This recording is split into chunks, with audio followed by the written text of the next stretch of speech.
Mass spectrometry में जो हमारा ये लेक्चर है द रूल ऑफ 13। इसमें दो लेक्चर हमारे होंगे, एक यूनिट होगा और उसमें दो लेक्चर होंगे। तो ये जो दो लेक्चर हमारे हैं ये रूल ऑफ 13 के, द रूल ऑफ 13 पहला लेक्चर है, 21st लेक्चर, पहला लेक्चर रूल ऑफ 13 का। रूल ऑफ 13 हमने कहाँ पढ़ा था, जब हम मॉलिक्यूलर मास डिटर्मिनेशन हमने किया, उसके बाद मॉलिक्यूलर फार्मूला डिटर्मिनेशन किया, तो वहाँ हमने देखा था कि जब हम HREIMS के जरिए से molecular mass, exact molecular mass मालूम करते हैं, तो उसके बाद हम क्या करते हैं, हमने कहा था कि जो इंटीग्रल वैल्यू है मास की, फॉर एग्जांपल 40, तो हम रूल ऑफ 13 के जरिए से पॉसिबल फार्मूले जनरेट करते हैं, फिर उनका एग्जैक्ट मास मालूम करते हैं और फिर उन सारे पॉसिबल फार्मूला जो है उनके एग्जैक्ट मासेस को जो HREIMS से मास आया एग्जैक्ट मास उससे मैच करते हैं कि कौन सा फार्मूला इसके करीब तरीन है, कौन सा मास करीब है तो वो फार्मूला उसके करीब होगा। तो वहाँ रूल ऑफ 13 यानी मॉलिक्यूलर फार्मूला मालूम करने के लिए पॉसिबल फार्मूले इंटीग्रल मास के जरिए से जनरेट किए जाते हैं। तो रूल ऑफ 13 बहुत इंपॉर्टेंट है, इसके जरिए से आप क्योंकि अब ये रूल ऑफ 13 जो है ये मैंने आपको बताया कि लोगों ने इसके लिए एक डायरेक्टरी ऑफ मास बनाई है। रूल ऑफ 13 के जरिए से पॉसिबल फार्मूले निकाल लेते हैं और उनके एग्जैक्ट मासेस कैलकुलेट कर लेते हैं और फिर लोगों ने सॉफ्टवेयर जनरेट कर लिए जो हमारे इंस्ट्रूमेंट के साथ होता है और जो पॉसिबल फार्मूले भी जनरेट करता है, एग्जैक्ट मासेस भी मालूम करता है। तो रूल ऑफ 13 जो है वो बेस है if you are going to generate possible molecular formula of the integral mass value। तो यकीनन मॉलिक्यूलर फार्मूला मालूम करने के लिए बहुत इंपॉर्टेंट टूल है, इसको रूल ऑफ 13 कहते हैं। तो यहाँ यही बात है, high resolution mass spectrometry provides molecular mass information from which the user can determine the exact molecular formula directly. हमें एग्जैक्ट मॉलिक्यूलर मास जो मालूम चलता है उससे मॉलिक्यूलर फार्मूला की तरफ जाते हैं। When such molar mass information is not available, however it is often useful to be able to generate all the possible molecular formula for a given mass। ठीक है जी। अब हम क्या करते हैं, by applying other types of spectroscopic information it may then be possible to distinguish among these possible formulas। A useful method for generating possible molecular formula for a given molecular mass is the rule of 13। Molecular formula की तरफ जाने के लिए जो हमारे पास एक possible molecular formula method है वो रूल ऑफ 13 है। As a first step in the rule of 13 we generate base formula। सबसे पहले हम एक बेस फार्मूला बनाते हैं which contain only carbon and hydrogen, जिसमें सिर्फ कार्बन और हाइड्रोजन होते हैं। The base formula is found by dividing the molecular mass 13, the mass of one carbon plus one hydrogen। This calculation provides a numerator and remainder। This is the formula, rule of 13, m over 13 is equal to n plus r over 13। m क्या चीज है, molecular mass। m stands for molecular mass, m stands for molecular mass divided by 13, जिसकी वजह से इसको rule of 13 कहते हैं, is equal to n। n कहाँ से आएगा, न्यूमरेटर, और r रिमाइंडर कहाँ से आएगा, ये जो हम डिवाइड करेंगे m को 13 से। फॉर एग्जाम्पल m है 55, अब हम 13 से डिवाइड करते हैं तो क्या आएगा, 3 4 द 52, 52 4 टाइम गया, तो जो 4 है ये न्यूमरेटर है, n है, और 55 में से जो 52 माइनस किया तो रिमाइंडर आ गया 3। वो जो 3 है वो r है, तो रिमाइंडर 3 हो गया r, और n जो है जो आपके पास डिवाइड हुआ 3 13 4 द 52 4 टाइम्स, तो ये 4n इज इक्वल टू 4। तो n और r की वैल्यू इस तरह से हम लिखते हैं। द बेस आपका बेस फॉर्मूला जो जनरेट होगा वो होगा Cn n Cn Hn plus r। C क्या हो जाएगा, हमारे पास आया है n4, C4 हो जाएगा, और H4 plus 3 H7 C4H7। This will be the base formula. ये वो बेस फॉर्मूला जिसके जरिए से आप पॉसिबल फॉर्मूले बना सकते हैं, which is the combination of carbon and hydrogen that has the desired molecular mass। जो मॉलिक्यूलर मास इंटीग्रल वैल्यू है उसके जरिए से आप बेस फार्मूला जनरेट करते हैं by using rule of 13, then you can generate possible formula. अब हम देखते हैं जनाब कुछ एक्टिविटीज, इसकी एक्टिविटी से बात वाजे होगी, यानी इसकी कुछ example.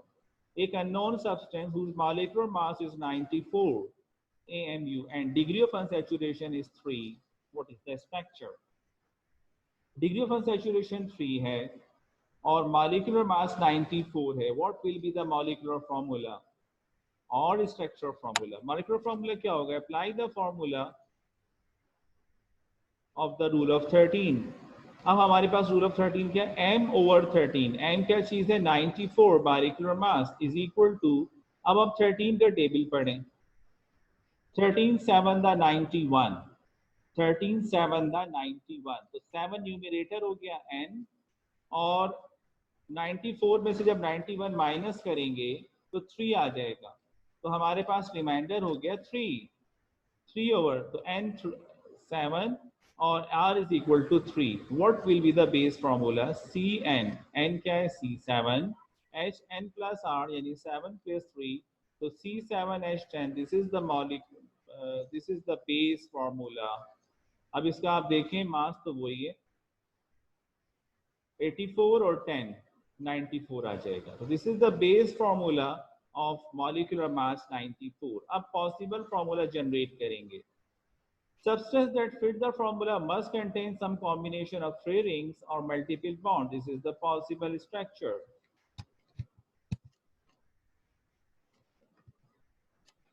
As the first step in the rule of 13, we generate a base formula.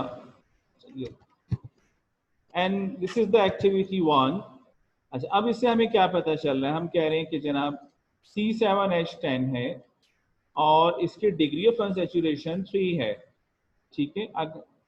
इसके हम अगर जरा डिग्री ऑफ अनसैचुरेशन मालूम करके देख लें, C7H10 की क्या आ रही है डिग्री ऑफ अनसैचुरेशन? हमने लास्ट क्लास में जो डिस्कस किया था, डिग्री ऑफ अनसैचुरेशन मालूम करें तो क्या आएगी डिग्री ऑफ अनसैचुरेशन? C7 है, तो इसका आपने अल्कीन का फॉर्मूला बनाया C7H16, ये आ गया, H16 आ गया। अच्छा, अब कोई हेटेरो एटम नहीं है, 16 हाइड्रोजन और 10 हाइड्रोजन, फर्क आ रहा है 6 का, 2 से डिवाइड करेंगे, डिग्री ऑफ अनसैचुरेशन 3 आ गई। तो इसका मतलब मजीद आगे जाने की ज़रूरत नहीं है, ये जो बेस फार्मूला है यही फार्मूला लग रहा है हमें इस मॉलिक्यूलर मास का, क्योंकि इसकी डिग्री ऑफ अनसैचुरेशन 3 है और डिग्री ऑफ अनसैचुरेशन 3 ही बताई गई है, तो मॉलिक्यूलर फार्मूला तो यही लग रहा है। दूसरा है कि स्ट्रक्चर कैसे बनाएं इसका, तो स्ट्रक्चर हम कैसे बना सकते हैं जी? इसकी डिग्री ऑफ अनसैचुरेशन 3 आ रही है, तो इसमें हो सकता है 2 डबल बॉन्ड, 1 रिंग हो, 3 रिंग हो। अच्छा, 3 रिंग पॉसिबल नहीं है क्योंकि कार्बन 7 है, कोई ट्रिपल बॉन्ड हो, तो इसका स्ट्रक्चर जो हमारे पास बनता है वो इस तरह से बन जाता है, 1 रिंग और 2 डबल बॉन्ड, यानी टॉलोइन नहीं है ये, 1 डबल बॉन्ड की कमी है। दूसरा हमारी एक और एक्टिविटी है, an unknown substance whose molecular mass is 94 AMU contain 1 oxygen atom and degree of unsaturation is 1। ये कह रहे हैं कि जनाब हमें ऐसा मॉलिक्यूलर फार्मूला बना दें, 94 उसका मास है, उसमें 1 ऑक्सीजन है, डिग्री ऑफ अनसैचुरेशन 1 है, तो कौन सा फार्मूला होगा?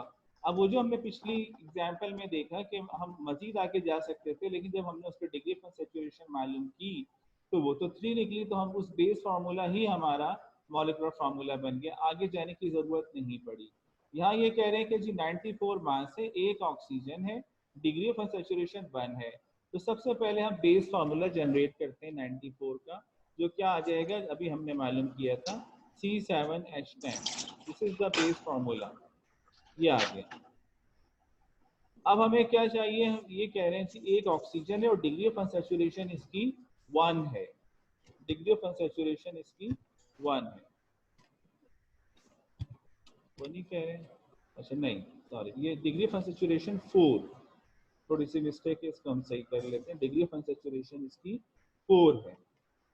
अच्छा, आगे चलते हैं, 1 ऑक्सीजन है, बेस फार्मूला बन गया C7H10, डिग्री ऑफ अनसैचुरेशन इसकी जरा हम कैलकुलेट करें तो 3 आती है, अभी हमने लास्ट एग्जांपल में की है। अब हम क्या करते हैं? 1 ऑक्सीजन ऐड करते हैं। अब फार्मूले कैसे जनरेट करते हैं बेस फार्मूले से, ये देखते हैं। फॉर्मूले कैसे जनरेट करते हैं ये हमें देखना है।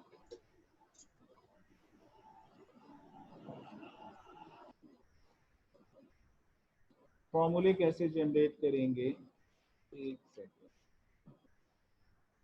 हमारा जो ये था डिग्री ऑफ अनसैचुरेशन,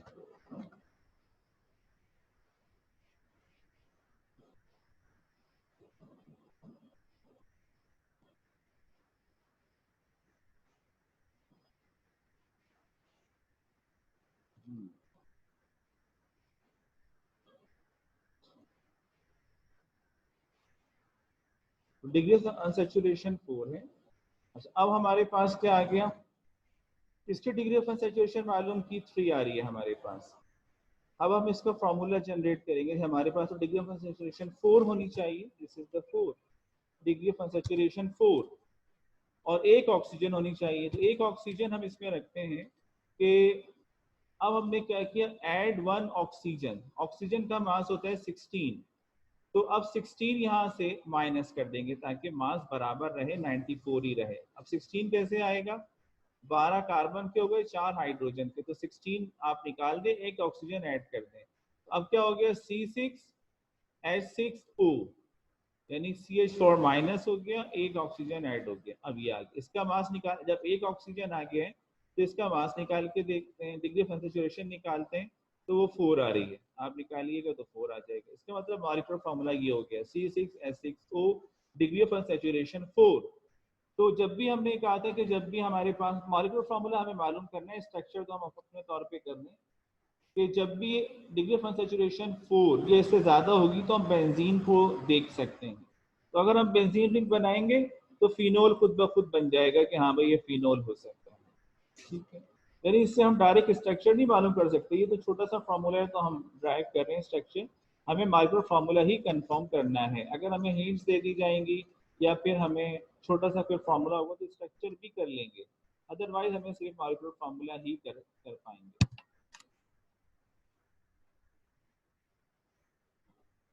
अच्छा, अब यहाँ एक और चीज़ आ रही है कि और भी फार्मूले इसके हो सकते हैं।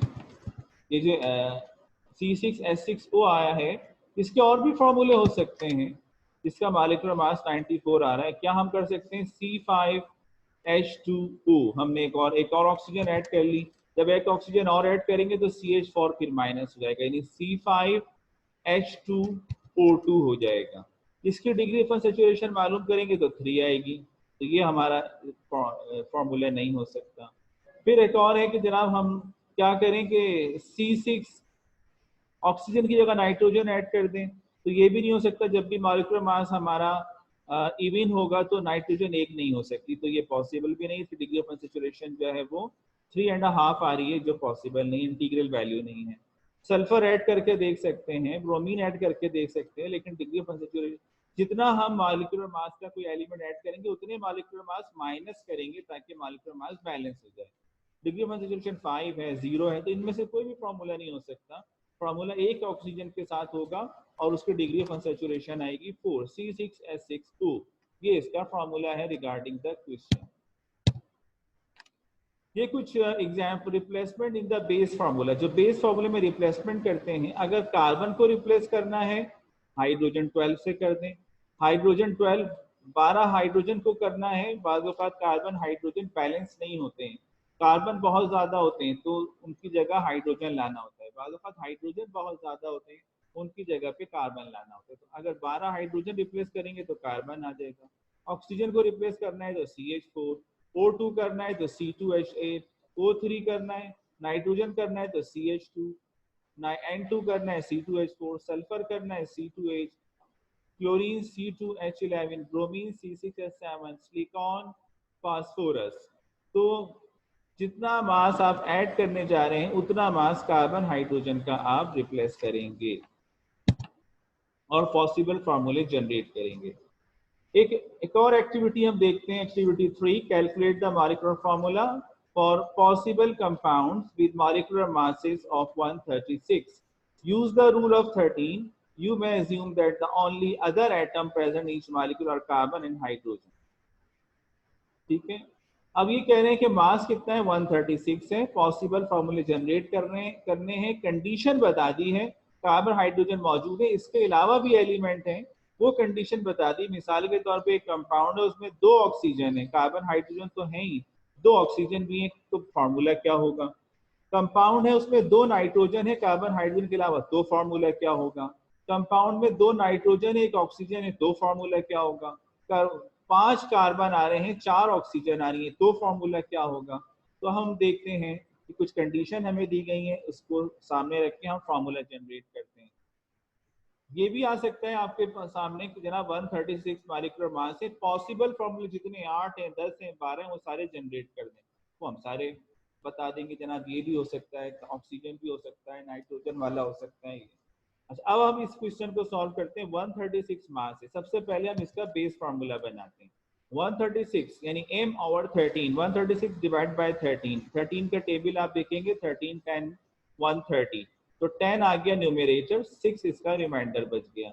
अब बेस फार्मूला बना C10 यानी Cn Hn प्लस R यानी C10 H16, इसका बेस फार्मूला बन गया।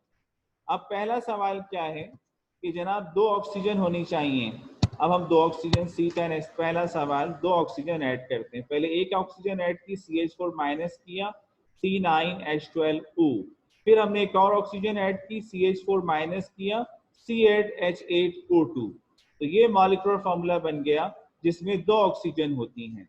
दूसरा सवाल हमारा क्या है कि ऐसा फार्मूला जनरेट करें बेस फार्मूला से जिसमें 2 नाइट्रोजन मौजूद हो।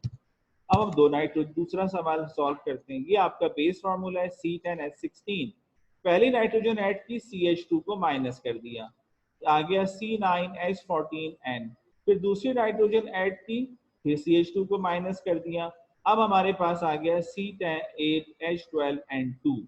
तो ये आपके पास एक पॉसिबल फार्मूला बन गया जो रिक्वायर्ड है, जिसमें 2 नाइट्रोजन है, C8H12N2। तीसरा सवाल है कि ऐसा फार्मूला चाहिए जिसमें 2 नाइट्रोजन हो और 1 ऑक्सीजन हो, उसके लिए हम क्या करेंगे। तीसरा सवाल, 2 नाइट्रोजन और 1 ऑक्सीजन, बेस फार्मूला C10H16, एक नाइट्रोजन ऐड की, CH2 माइनस किया, C9H14N, फिर दूसरी नाइट्रोजन ऐड की, CH2 माइनस किया, C8H12N2, फिर हमने एक ऑक्सीजन ऐड की, CH4 माइनस किया, तो C7H8N2O, ये वो फॉर्मूला जनरेट हो गया जिसमें 2 नाइट्रोजन हो सकती हैं और 1 ऑक्सीजन। ये पॉसिबल फार्मूला आ गया जो हमारा क्वेश्चन था। चौथा सवाल ये है, कंपाउंड विद 5 कार्बन एटम्स, इसमें 5 कार्बन एटम्स हैं और 4 ऑक्सीजन एटम, यानी कार्बन हाइड्रोजन तो है ही, लेकिन कार्बन की तादाद भी इन्होंने मेंशन कर दी कि कार्बन को कैसे फिक्स करना है। 5 कार्बन होने चाहिए और 4 ऑक्सीजन। अब इसके लिए हम क्या करेंगे, 5 कार्बन होने चाहिए और 4 ऑक्सीजन। पहला ऑक्सीजन ऐड किया, CH4 माइनस किया, C9H12O, बेस फार्मूला बन गया, बेस फार्मूले से ड्राइव हो गया। फिर एक ऑक्सीजन ऐड किया, C8H8O2 आ गया, फिर एक ऑक्सीजन ऐड किया तो आपके पास C7H4O3 आ गया, फिर एक ऑक्सीजन ऐड किया तो C6 और O4 आ गया, हाइड्रोजन सारे खत्म हो गए। इसीलिए इन्होंने कहा है, क्योंकि ये C6H4 बन नहीं सकता फॉर्मूला, इन्होंने कहा जी 5 कार्बन होंगे। अब ये आपको बैलेंस, हाइड्रोजन नहीं है तो बैलेंस करना है। अब हम क्या करेंगे, एक कार्बन यहाँ से कम करके हाइड्रोजन लाएंगे, यानी 12 हाइड्रोजन ऐड कर लेंगे, एक कार्बन माइनस, तो अभी आ जाएगा C5H12O4। ये एक पॉसिबल लॉजिकल फॉर्मूला लग रहा है, ये नहीं लग रहा C6H4। जब इन्होंने कहा C5, तो C5H12O4 ये आपका एक लॉजिकल पॉसिबल फॉर्मूला है जो कि रिक्वायर्ड है। ठीक है, तो इस तरह से आप रूल ऑफ 13 की मदद से पॉसिबल फॉर्मूले जनरेट कर सकते हैं। ठीक है, ये कुछ थोड़ा सा मैंने आपको बताया इसके बारे में। अब कोई सवाल इसमें करना है, कोई चीज समझनी है तो आप मुझे बता दीजिए जनाब, ये इसमें समझना है जी। कोई बात इसमें डिस्कस करनी हो रूल ऑफ 13 से, इसमें और एग्जांपल हम नेक्स्ट लेक्चर में भी करेंगे इंशाल्लाह, लेकिन अभी कुछ चीज समझनी हो तो बता दीजिए जी। उरूज रहमान साहिबा, आप कुछ पूछना चाह रही हैं जी। सर जो आपने लास्ट में हाइड्रोजन्स ऐड किए हैं, जी जी हेलो जी सर, जी आपने बोले लास्ट जो एग्जांपल जिसमें आपने हाइड्रोजन्स ऐड करवाए ना, जी। तो सर वो हाइड्रोजन्स किस बेस पे 12 ऐड करवाए, मतलब हमें क्या पता 12 करने हैं 10 करने हैं? सॉरी समझ में नहीं आया आपका सवाल। जी रिपीट करें सवाल। सर आपको मेरी आवाज आ रही है? जी जी आपकी आवाज़ आ रही है मुझे। सर मैं ये कह रही हूँ जो आपने अभी लास्ट में एक्टिविटी करवाई है, जी उसमें बिल्कुल लास्ट स्टेप पे आपने हाइड्रोजन्स ऐड करवाए। जी जी सर वो हाइड्रोजन। हाइड्रोजन्स आपने कैसे 12 ऐड करवा, मतलब 12 हाइड्रोजन ऐड करवा दिए, हमें कैसे पता चलेगा कितने हाइड्रोजन ऐड करने हैं फॉर्मूले को जी स्टेबलाइज करने के लिए? इसमें देखें दो बातें जिसको, एक तो ये कि हमें क्वेश्चन में दिया हुआ है कि हमारे पास जो फार्मूला है उसमें 5 कार्बन होने चाहिए। हमारे पास जो फार्मूले में आ रहे हैं 6 कार्बन, ठीक है ना। तो हमें 5 करने हैं, तो 5 करेंगे तो यकीनन जब कार्बन को कैसे रिप्लेस करेंगे, हाइड्रोजन से रिप्लेस किया जाता है। तो कार्बन रिप्लेस, एक कार्बन कम करेंगे तो 12 हाइड्रोजन ऐड हो जाएंगे। एक तो ये है। दूसरा ये है कि जो फार्मूला हमारे पास आया है ना C6H4 आखिर में, उसके बाद हम 5 कार्बन पे जा रहे हैं, तो वो लॉजिकल फार्मूला है भी नहीं। अगर हमसे ये कहा जाएगा कि लॉजिकल फार्मूले बनाइए और हमें ये नहीं बताया जाएगा कि 5 कार्बन इसमें है, तो हम लॉजिकल फार्मूले में यही करेंगे कि एक कार्बन कम करके हाइड्रोजन ऐड कर देंगे। हमेशा लॉजिकल फार्मूला वो होता है जिसमें कार्बन हो और मुनासिब तादाद में हाइड्रोजन भी हो। हेटेरोएटम अपनी जगह पर है, कार्बन हाइड्रोजन का कॉम्बिनेशन जो है वो एक लॉजिकल होना चाहिए। यानी अगर कार्बन 2 हैं तो हाइड्रोजन 6 हैं 8 हैं, कार्बन 10 हैं और हाइड्रोजन 2 हैं तो ये लॉजिकल कॉम्बिनेशन नहीं है, ठीक है। हाइड्रोजन बहुत कम है। और अगर कार्बन 1 है और हाइड्रोजन 20 है, ये भी लॉजिकल कॉम्बिनेशन नहीं है, क्योंकि जो कंपाउंड होते हैं ऑर्गेनिक कंपाउंड, इसमें जो बेसिक स्केलेटन होता है वो कार्बन हाइड्रोजन का होता है। हेटेरोएटम तो एक दो लग जाते हैं, तो उसका लॉजिकल स्केलेटन जब होता है जब कार्बन हाइड्रोजन के दरमियान एक बैलेंस हो, क्योंकि दो कार्बन, जैसे अल्केन है, अल्केन में एक कार्बन है 4 हाइड्रोजन, मीथेन में, इथेन में 2 कार्बन है 6 हाइड्रोजन। तो एक बैलेंस होता है कि 4 कार्बन है 8 हाइड्रोजन है, 4 कार्बन है 6 हाइड्रोजन है। लेकिन अगर 4 कार्बन है और 20 हाइड्रोजन है तो ये इलॉजिकल कॉम्बिनेशन है, ये फॉर्मूला हो ही नहीं सकता। तो कार्बन हाइड्रोजन का रेशियो भी देखना पड़ता है, एक बात। और दूसरा, क्वेश्चन में खुद बताया गया है कि कार्बन 5 होने चाहिए, तो इसलिए हमें 6 कार्बन हमारे पास आ रहे थे। अभी हमें फार्मूला ड्राइव नहीं हुआ, अभी तो हम करने जा रहे हैं। हमने एक ऑक्सीजन ऐड किया, फिर दूसरा किया, फिर तीसरा किया, अभी रिक्वायरमेंट पूरी नहीं हुई। रिक्वायरमेंट ये थी कि जी हमारा जो फार्मूला ऐसा बनाना है जिसमें 4 ऑक्सीजन और 5 कार्बन होने चाहिए। अब हम फार्मूला बनाते चले जा रहे हैं, बेस फार्मूला तो जनरेट कर लिया हमने, अब एक ऑक्सीजन लगाया, 2 लगाया, 3 लगाया, 4 लगाया, अभी तक हम अचीवमेंट नहीं हुई। अब हमने देखा कि हमने जब 4 ऑक्सीजन लगा लिए तो 4 ऑक्सीजन तो आ गए हैं, लेकिन एक रिक्वायरमेंट और भी है क्वेश्चन में 5 कार्बन की, और हमारे पास 6 कार्बन नजर आ रहे हैं। हमने 5 कार्बन किए, यानी एक कार्बन कम किया। जब कम करेंगे तो बैलेंस कैसे करेंगे, 12 हाइड्रोजन के साथ, ठीक है ना।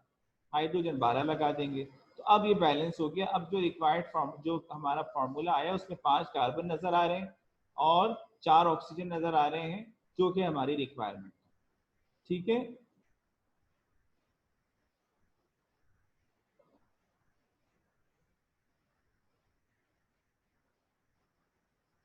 जी रिफत फातिमा साहब, आप कुछ पूछना चाह रही हैं?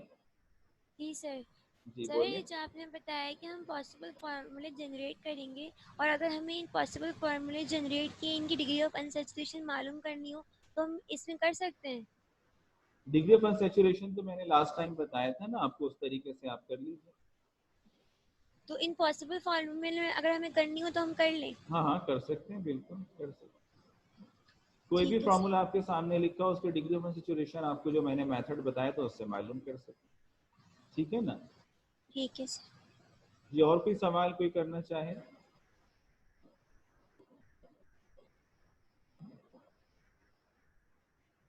जी